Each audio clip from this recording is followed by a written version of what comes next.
I'm going to start today by sketching out the shape of my pumpkin. I'm going to make 3 straight sides of a rectangle, and the bottom side is going to be a little bumpy.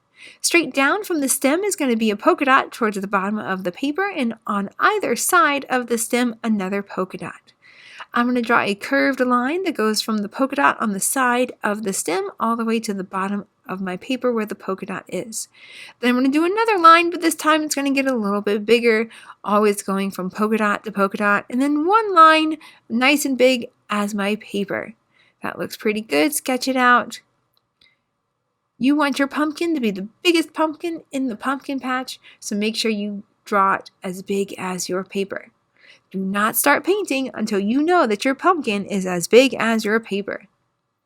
I am now going to start painting the pumpkin. I'm going to paint yellow in the center of each space of the pumpkin. I'm going to put yellow in the middle first.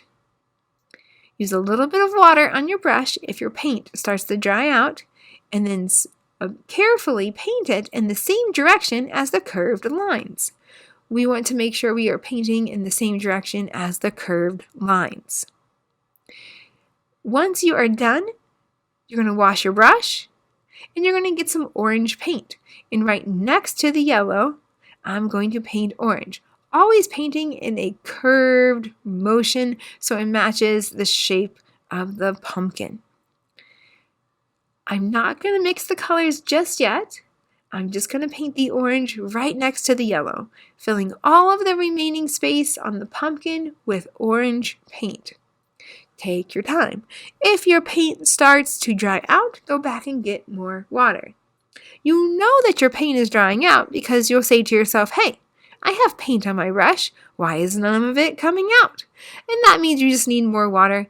So go back, get more water, and then the paint should come out of the paintbrush. Take your time and paint carefully.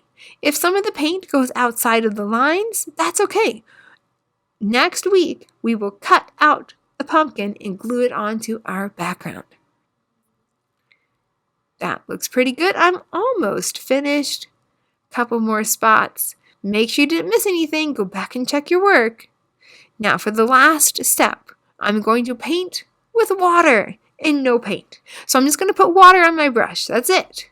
And I'm going to go over that center space. And as I do that, some of the orange will start to mix with the yellow. So all I'm doing is painting with water to blend the two colors together.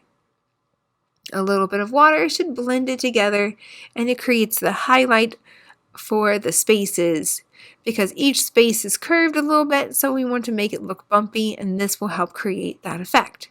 That looks pretty good. I'm just going to get a little bit of brown paint now and paint in the stem of my pumpkin. So wash your brush and just get a little bit of brown paint and carefully paint in the shape of your stem.